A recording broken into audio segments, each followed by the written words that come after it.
You know what it is. Unique Mecca Audio, man. I'm here, I'm back. You know what I mean? Everybody been telling me they want to hear the prison story, so I'm going to give you another prison story, man. I'm going to tell you, we're going to talk about racism. We're going to talk about racism in the prison and geographical locations and things like that, meaning that you in whatever car you in based on the color of your skin, you know, your religion, you know, where you from, you know what I mean? Things like that. So I'm going to tell you one about the white guys. You know what I mean? I'm in ADX and, you know, Supermax, that's where they got El Chapo at. You know what I mean? So I'm in ADX and they got this white dude in there named, I'm going to give him a name. You know what I mean? I don't even want to say his name, but I'm going to give him a name. We got this white dude in there named Terror. You understand what I'm saying?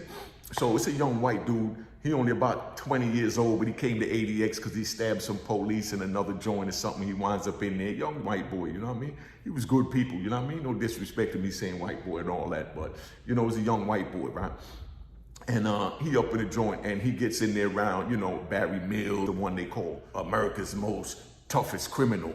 Because, you know what I mean? Look up Barry Mills. I'm giving you some names. I'll do a video on him, speaking about him later, but this is not about him. But he's the big homie, you know what I mean, for the white boys and they, you know, and they gangs and stuff like that. The skinheads, the dirty white boys, the Arian Brotherhood. He's like the big kahuna, you know what I mean? He's the one they made the Hannibal Lecter movie over where they had to put a, you know, build a jail within the jail for him. And that's how they came up with the movie Hannibal Lecter, where he was sitting in the joint. But this white boy, Terror up in the joint, you know what I mean? And he gets around Barry Mills and, you know, Vern and all the other old racist white dudes that, you know, that run their thing. Now, I talked to, you know, Barry Mills myself and, you know, Vern and, you know, a number of the racist white dudes. And, you know, nobody couldn't understand why I was talking to them, but I wanted to know what made them think the way they think. You understand what I'm saying? And basically the way they broke it down to me, like, you know, why they racist? But the way they broke it down to me is that it's not that they racist. They have white pride the same way we have black pride, Jamaican pride, African pride, Dominican pride, Puerto Rican pride, Cuban pride. They say they got white pride. And that's what Donald Trump tapped into with the mega movement. You know what I mean? Make America great again. Make America white again. You know what I mean? So that's how they broke it down. But anyway, so we up in ADX, we chilling. You know, we got all types of people up there, man. You know what I mean? We got, like I said, my man Juan, Ramon, Matta up there. You know what I mean? We got everybody up there. So we do what we do. So we do our time. We leave. I go to Allenwood. That's where I ran into Guy Fisher and William Underwood and Big C and Scooter. You understand what I'm saying? And, you know, and all the other big dudes, you know what I mean? That was in the system. I leave ADX after a little 5 years. And, you know, this is in 99. So I'm back over there now in May 99. And then, you know, I go there. I start doing my thing. Yeah, not to brag. Let's get all that straight. I'm selling drugs again. You know what I mean? I'm doing what I do in the prison. You know what I mean? SIS couldn't catch me. That's what they call the Special Investigation Service in the prison. So that's the police force, the detective force within the prison, and the COs are just the officers. So SIS trying to catch me and all that, they couldn't catch me. I'm gonna tell you about a little dude named Feeney that was an animal. But, you know, he was the head SIS, the best that I met with the SIS, him and another dude named Sturgill. I'll get into them later in another video. But anyway, some over there, they couldn't catch me, so they send me out to Lompoc. You know what I mean? I get out to Lompoc, California. And when I get out to Lompoc, California, now this story's kind of wild, right? But it's a true story, man. Everybody was out there know. I'm just changing a couple of names when I get into the incident so that, you know what I mean? Not to incriminate anybody, don't want to be incriminated, don't want to be told about on YouTube. But anyway, so we get out there and you got this big black dude. You know what I mean? He huge, the nigga chest way out here. You know what I mean? I mean, goddamn, this nigga look like a tank. You know what I mean? So he's sitting there, but he was gay. You understand what I'm saying? So, but he didn't like black guys. He only liked white guys. You understand what I'm saying? His thing was taking advantage of a white guy because he'd been down at the time like 20 years when I only had 10 in. So he'd been down like 20 years, and his thing is that he done been down so long that he want to punish, you know, white boys for everything that the white man and the justice system did to him. So with this white boy come there, tall, skinny white boy, called himself Princess Leia. You know what I mean? So he come there. And the big black dude, we gonna call him Tank. Big Tank sitting there, chest sitting out, look like a little Tonka toy, right? Like, you know, I mean, this dude looked like the Hulk, you know? But older dude too, you know, ain't had no teeth in the front of his mouth and all that. But big Tank rolls up on, you know, the white dude, you know what I mean? And he tells the white dude, talking about Princess Leia, the homosexual. He tells him, yo, 4 o'clock, you be in the library bathroom, you know what I mean? Or you going up top. Up top mean that you got to check in and go to the hole. So he tells the white boy he got to meet him in the bathroom. So now I get caught up for something else. I'm in the shoe at the time, right? So I wasn't out there when this happened on the compound. But they, after 4 o'clock count, I see this white boy come in and, you know, I got to bring them they blankets and stuff because I'm the orderly in there and make sure they got the soap and toilet paper and the cell clean and all that old crap. So I'm up in the joint. They bring the white boy up in there. So somebody told me to ask the white boy, why was he up there? You know what I mean? I guess somebody known from the compound or whatever. So they asked him why he up there. He said that he up there because some big black dude named Tank rolled up on him and told him be in the bathroom at 4 o'clock count or else go up top. And he said, well, I'm here, I'm up top. You know what I mean? I'm not gonna wrestle with this big black dude. I'm not even gonna do nothing with this big black dude. So he come up there, but come to find out he was lying. So he comes up there and while he up there, the black dude come back there, he bring him some cigarettes and he trying to talk him and he come back on the pound and the white dude telling him, man, the white guys are gonna kill me if I deal with a black dude outside the race with the homosexuality, this and that. The black dude like, man, ain't nobody gonna mess with me, I'm Big Tank, da-da-da-da. You understand what I'm saying? So he talks the white boy into going back on the compound. White boy goes on the compound and, you know, black dude Tank lived up to his word. None of the white boys said nothing to him. You know what I mean? This went on for about a couple of weeks. And then here comes a bus come in, and they send in these 2 younger white dudes. One of them is, guess who? Terror. You know what I mean? So Terror comes to the compound and he finds out what's going on, that, you know, the white dude is having sex with the black dude. So he telling, Terror telling the other white guys that, yo, this is unacceptable. You understand what I'm saying? We got to get him off the yard, or we got to kill him, or we got to do something. You understand?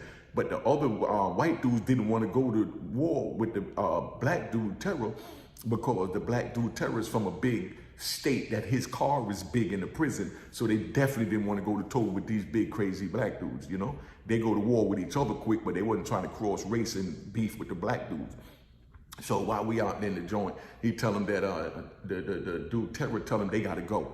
You understand what I'm saying? That, you know, either the white dude go, they get rid of the white dude, or he gonna start stabbing them up. So they get scared, they check the white dude in, the white dude go up top. It's almost a big old war and all this, so everything going on. And everything the white dude's doing, Terror comes there and he's pushing the agenda, what he learned from Barry Mills and them and Vernon them from up there in ADX. You know, how the racist white boys are supposed to run their joint with white pride. You understand what I'm saying? So, you know what I mean? He kept pushing it and pushing it and pushing it, and he had them stabbing each other for any little violation. I'm talking about if a white dude sitting at the table with a black dude, they tell him you gotta stab him, he gotta go, because he ain't supposed to mix with no niggas, da-da-da. You know what I mean? If a white dude smoking a joint behind a black dude, he gotta get stabbed, because you ain't allowed to do no mixing with no black dudes. Only thing you're allowed to do is buy drugs from a black dude, but you ain't allowed to socially get high and do none of that with the white black dudes and the Spanish dudes, because the Spanish dudes run the same way too, that they don't mix with the blacks. The blacks, first of all, in prison, they look at us like we low life. You know what I mean? The Spanish and whites, they get along. They even team up against the blacks, but nobody mess with the blacks in there. You know what I mean? But then now, you got dudes sitting there and he done ran all them off the compound, and he got them stabbing each other and all this. So they get scared to death of him, so they trick him. You know what I mean? What they do is they find them and they tell them that they got some dope for them, you know, and some wine, and they having a party in the cell. They go in the cell, they get him good and drunk and high and all that, and he gets good and drunk. And then while he's sitting there, then here comes this dude, he pulls out the knife, and they winds up stabbing old Terror in the cell like 32 times and murder him in the cell. Young boy, he was about 26 at the time. You know what I mean? But he was pushing the agenda that they didn't want to push, and they were so scared of him that they had to get him high and drunk in order to kill him. You understand what I'm saying? But I say that to let y'all know that ain't nothing glamorous about prison. Youngins, don't try and go to prison because you got to sit there and mix with the, you know what I mean, with the politics of what's going on in the prison. It ain't nothing nice. You understand? I mean, nothing nice in the prison, man. So they killed old Terror because he was pushing the line and was preventing them from, you know, violating the codes that, you know, the big boys, you know, set in place for how they supposed to do their bid and stay away from the minority black race. You know what I mean? So now he dead. So that's one, you know, but I'm gonna give you another one just to put it in. So now another time I'm in Atwater, make this a little longer. I'm in Atwater and I get off the bus with 33 people. 33 people get off the bus, everybody crying that they want to get off. You understand what I'm saying? And, you know, I'm gonna save that for another one, man. You know what I mean? I'm gonna say that for another, but now I'm gonna get to you real quick. All right, yo, so look, so we all get off the bus. This white boy come out, blonde hair, blue eyes and all that. He gets off the bus and long hair down his back. He was from like West Virginia, pure corn-fed white boy, you know what I mean? Not a tattoo on him, you know what I mean? So now, you know, when we get off the bus, I see him about 30 days later. Within 30 days, like I said, we came with 33. Out of 33 people that came, was only 7 of us left. You know what I mean? The rest of them, the other 28, you know what I mean? Or whatever it was, they all got stabbed up and ran off the pound for either being hot, violating the code, mixing with a different race, mixing with a homosexual, stealing, just whatever you're doing. All of them got ran off the pound for something within 30 days. So the white boy's still there. He's the one I thought wasn't gonna make it. But then now, a week later, I'm standing in the line. I'm standing out by the yard, you know, by the workout area I used to work out. And this white boy walk up to me and he started talking to me. And I'm not even paying no mind, I'm just working out. So when I stop and drink some water and I look up and I said like, yo, what's up? And he's like, oh, you don't remember me? I said, nah. He said, man, I came here on the bus with you. I just want to tell you, we the last 2 left. You know what I mean? Out of the 33 that came, you know? And I'm looking at him and I'm looking spaced out.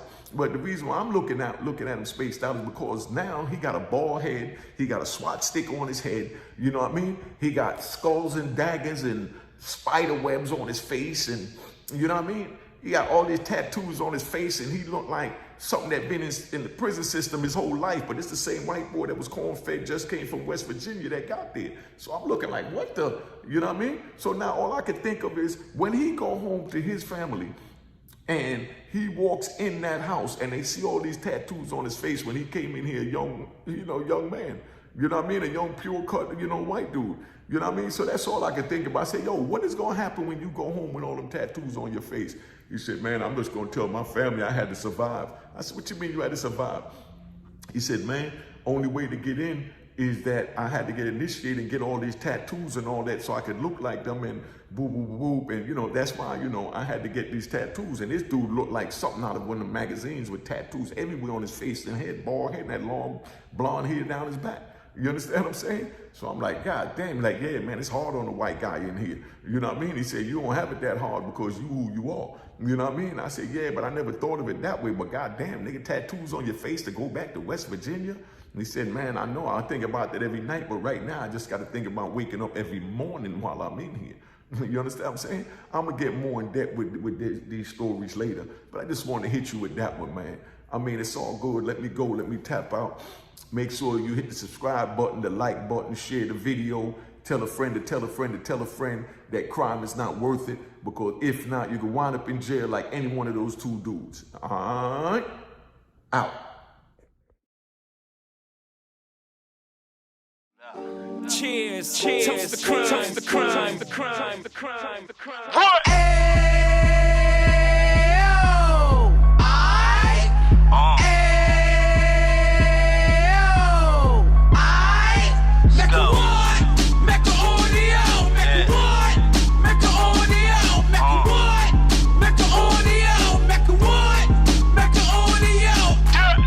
Fresh out the can of 26, yeah. Heat back on the strip, getting back in the mix. Yeah. What he mentions a gift. You stand up 10 toes down, and I suggest you pay attention to this. Real. Take a little gully posse and put it in Harlem. He cut from the bottom, came up from the bottom. Drop the book, you should go and get it. The Instagram page and the YouTube, you could go and visit. Yeah. Then you could consider yourself LinkedIn. Real. Sit front row and get Jews from a kingpin. How he went through it, so you ain't gotta go do it. To not pay attention would be stupid. Talking about a man that probably put your grandfather on. Probably the reason that him and your grams got along. A man that generated millions on the block, did his time, never squilling to the cops, Mecca audio.